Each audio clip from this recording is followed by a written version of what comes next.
বন্ধুরা এখন কিন্তু বর্তমানে আধার, এনপিসিআই, ডিবিটির সঙ্গে ব্যাঙ্ক অ্যাকাউন্ট লিঙ্ক থাকাটা খুবই জরুরি। কারণ এখন বর্তমানে গভর্নমেন্টের যত রকম স্কিম রয়েছে, সেটা হতে পারে পিএম কিষাণ, সেটা হতে পারে বর্তমানে যুবসাথী, সেটা হতে পারে ভূমিহীন ক্ষেত মজুর যে প্রকল্পের স্কিম রয়েছে, এই সব স্কিমের টাকা বর্তমানে কিন্তু ব্যাঙ্ক অ্যাকাউন্টে পাঠানো হয় না। এখন বর্তমানে এই সব প্রকল্পের টাকা কিন্তু আধার নাম্বারে কিন্তু পাঠানো হয়।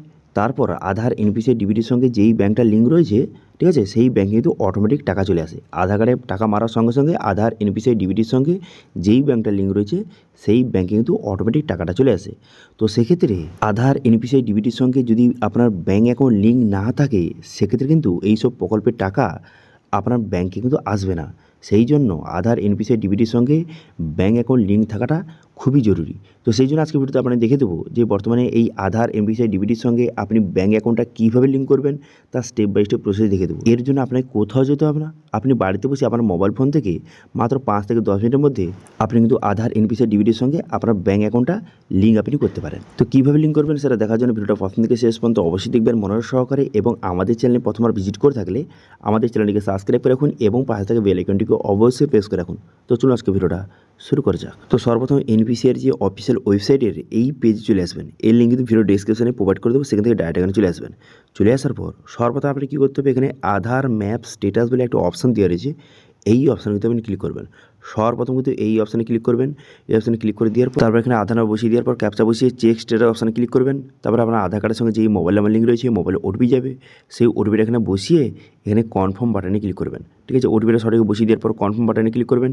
কনফার্ম বাটনে ক্লিক করে দেওয়ার সঙ্গে সঙ্গে এখানে কিন্তু পুরো স্ট্যাটাসটা শো হয়ে যাবে। এখানে আধার নাম্বার লেখা রয়েছে এবং এরপরে খুবই গুরুত্বপূর্ণ এখানে এনেবেল ফর ডিবিটি এই কথাটা লেখা আছে নাকি দেখবেন।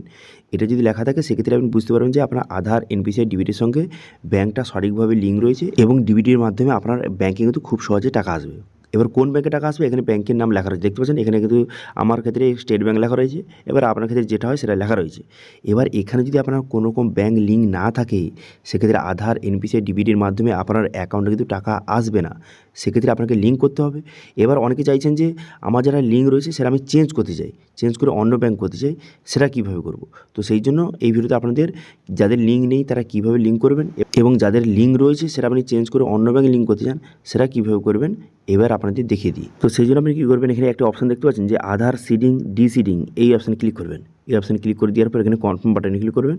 কনফার্ম করে দেওয়ার সঙ্গে সঙ্গে নেক্সট পেজ কিন্তু আপনার সামনে ওপেন হয়ে গেল। এখানে আপনার আধার নাম্বার বসিয়ে দেবেন। বসিয়ে দেওয়ার পর এখানে রিকোয়েস্ট ফর আধার, এখান থেকে সিডিং সিলেক্ট করবেন। ঠিক আছে, সিডিং সিলেক্ট করে নেওয়ার পর এরপর আপনি কী করবেন, এখান থেকে ব্যাঙ্কটা আপনাকে সিলেক্ট করতে হবে, যেই ব্যাঙ্কটা আপনি লিঙ্ক করতে চান। ঠিক আছে, যেই নতুন ব্যাঙ্কটা আপনি লিঙ্ক করতে চান সেই ব্যাঙ্কটা এখান থেকে আপনাকে সিলেক্ট কিন্তু করে নিতে হবে। এখানে বিভিন্ন ব্যাঙ্কের অপশান রয়েছে। এবার এখান থেকে আপনি যেই ব্যাঙ্কটা লিঙ্ক করতে চান সেটা কিন্তু এখান থেকে আপনি সিলেক্ট করবেন। ঠিক আছে, তো আমি বর্তমানে এখানে এক্সাম্পল হিসেবে আপনাদের দেখাচ্ছি যে পাঞ্জাব ন্যাশনাল ব্যাঙ্ক, আমি বর্তমানে পাঞ্জাব ন্যাশনাল ব্যাঙ্কটা আমি লিঙ্ক করতে চাই, সেজন্য এটা সিলেক্ট করলাম। এবার এখানে দেখতে পাচ্ছেন এখানে কিন্তু খুবই গুরুত্বপূর্ণ, দেখুন এখানে বলা দিয়েছে যে সিডিং টাইপ আপনাকে সিলেক্ট করতে হবে। প্রথম দেখতে পাচ্ছেন প্রথম অপশানটা কারা সিলেক্ট করবেন, প্রথম অপশান দেখতে পাচ্ছেন ফ্রেশ সিডিং, এটা কারা সিলেক্ট করবেন, যাদের কিন্তু কোনো রকম ব্যাঙ্কটা লিঙ্ক নেই, যারা প্রথমবার নতুন লিঙ্ক করছেন তারা কিন্তু এই প্রথম অপশান সিলেক্ট করবেন। এবার সেকেন্ড অপশান কারা সিলেক্ট করবেন, দেখুন যাদের কিন্তু একই ব্যাঙ্কের দুটো অ্যাকাউন্ট রয়েছে। ধরুন আপনার পাঞ্জাব ন্যাশনাল ব্যাঙ্কের যে দুটো অ্যাকাউন্ট রয়েছে, এবার যেই অ্যাকাউন্টটা লিঙ্ক রয়েছে আপনি চাইছেন যে সেটা চেঞ্জ করে পাঞ্জাব ন্যাশনাল ব্যাঙ্কের অন্য আরেকটি যে অ্যাকাউন্ট আছে সেটা আপনি লিঙ্ক করতে চান, তো সেক্ষেত্রে আপনি সেকেন্ড অপশান সিলেক্ট করবেন। ঠিক আছে, একই ব্যাঙ্কের দুটো অ্যাকাউন্ট, সেক্ষেত্রে সেকেন্ড অপশান সিলেক্ট করবেন। এবার হচ্ছে 3 নম্বর অপশানটা, 3 নম্বর অপশান কারা সিলেক্ট করবেন, যাদের কিন্তু যেই ব্যাঙ্কটার লিঙ্ক রয়েছে সেটা চেঞ্জ করে অন্য ব্যাঙ্ক করতে চান। যেমন আমার ক্ষেত্রে আমার স্টেট ব্যাঙ্ক লিঙ্ক রয়েছে, আমি বর্তমানে পাঞ্জাব ন্যাশনাল ব্যাঙ্কটা লিঙ্ক করতে চাই, সেই জন্য আমি 3 নম্বর অপশানটা সিলেক্ট করব। ঠিক আছে, এবার আপনার ক্ষেত্রে যেটা হয় সেই অপশান সিলেক্ট করবেন। করে দেওয়ার পর অ্যাকাউন্ট নাম্বার বসাবেন, যেই ব্যাঙ্কটা আপনি লিঙ্ক করতে চান নতুন ব্যাঙ্কটা সেই ব্যাঙ্কের অ্যাকাউন্ট নাম্বার বসিয়ে দেবেন এবং সেই অ্যাকাউন্ট নাম্বারটা কনফার্ম করে দেবেন, পুনরায় কিন্তু বসিয়ে দেবেন। বসিয়ে দেওয়ার পর আপনার ঠিক চিহ্ন মারবেন এখানে, তারপর নিচে আসবেন, নিচে হবে ক্যাপচা বসিয়ে এখানে সাবমিট বাটনে ক্লিক করবেন। সাবমিট বাটনে ক্লিক করে দেওয়ার সঙ্গে সঙ্গে তারপরে কিন্তু এখানে টামাট করে ভালো করে দেখে নেবেন পুরো বিষয়টা। দেখে নেওয়ার পর আপনি নিচে আসবেন, নিচে আসার পর এখানে এগ্রি অ্যান্ড কন্টিনিউ বাটনে ক্লিক করবেন। ঠিক আছে, এখানে এগ্রি অ্যান্ড কন্টিনিউ বাটনে ক্লিক করে দেওয়ার সঙ্গে সঙ্গে তারপরে আপনার আধার কার্ডের সঙ্গে যেই মোবাইল নাম্বার লিঙ্ক রয়েছে, মোবাইলে কিন্তু পুনরায় ওটিপি আসবে, সেই ওটিপিটা বসিয়ে এখানে কনফার্ম বাটনে ক্লিক করবেন। কনফার্ম বাটনে ক্লিক করে দেওয়ার সঙ্গে সঙ্গে তারপরে এইভাবে লোডিং হবে। লোডিং হয়ে যাওয়ার পর এখানে কিন্তু বলে দেওয়া হয়েছে যে আপনার কিন্তু স্টেট ব্যাঙ্ক রয়েছে, সেটা আপনি চেঞ্জ করে পাঞ্জাব ন্যাশনাল ব্যাঙ্ক কিন্তু আপনি করছেন, আপনি কি করতে চান, যদি করতে চান কনফার্ম বাটনে ক্লিক করুন। হ্যাঁ, আমি করতে চাই, সেজন্য কনফার্ম বাটনে ক্লিক করব। কনফার্ম বাটনে ক্লিক করে দেওয়ার সঙ্গে সঙ্গে আপনার অ্যাপ্লিকেশানটা সাকসেসফুলিভাবে সাবমিট কিন্তু হয়ে যাবে, ঠিক আছে। এবার বর্তমানে সাকসেসফুলি সাবমিট হয়ে যাওয়ার পর এখন বর্তমানে 5 থেকে 10 মিনিটের মধ্যে বহু মানুষের কিন্তু এই লিঙ্কটা হয়ে যাচ্ছে। সেক্ষেত্রে 5 থেকে 10 মিনিটের পর আপনি কী করবেন, আধার ম্যাপ স্ট্যাটাস এই অপশানে ক্লিক করে এখানে আধার বসিয়ে ক্যাপচা বসিয়ে চেক স্ট্যাটাস অপশানে ক্লিক করবেন। চেক স্ট্যাটাস অপশানে ক্লিক করে দেওয়ার সঙ্গে সঙ্গে আপনার আধার কার্ডের সঙ্গে যে মোবাইল নাম্বার লিঙ্ক রয়েছে মোবাইলে ওটিপি যাবে। সেই ওটিপিটা বসিয়ে এখানে কী করবেন, এখানে কনফার্ম বাটনে ক্লিক করবেন।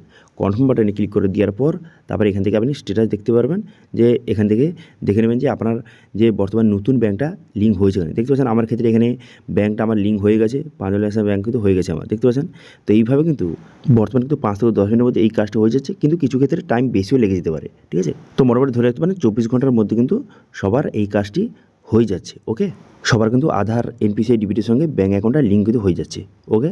তো এবার যদি এই আধার এনপিসিআই ডিবিটির সঙ্গে ব্যাঙ্ক অ্যাকাউন্ট লিঙ্ক করতে কোনো রকম যদি আপনার সমস্যা হয়ে থাকে সেক্ষেত্রে অবশ্যই কমেন্ট করুন, আমি অবশ্যই রিপ্লাই করবো। এবং আজকে ভিডিও ভালো লাগে তাহলে ভিডিওকে লাইক করে দেবেন এবং ভিডিও কিন্তু বন্ধুর সঙ্গে শেয়ার করে দেবেন। এবং আমাদের চ্যানেলে প্রথমবার ভিজিট করে থাকলে আমাদের চ্যানেলটিকে সাবস্ক্রাইব করে রাখুন এবং পাশ থেকে বেল আইকনটিকে অবশ্যই প্রেস করে রাখুন।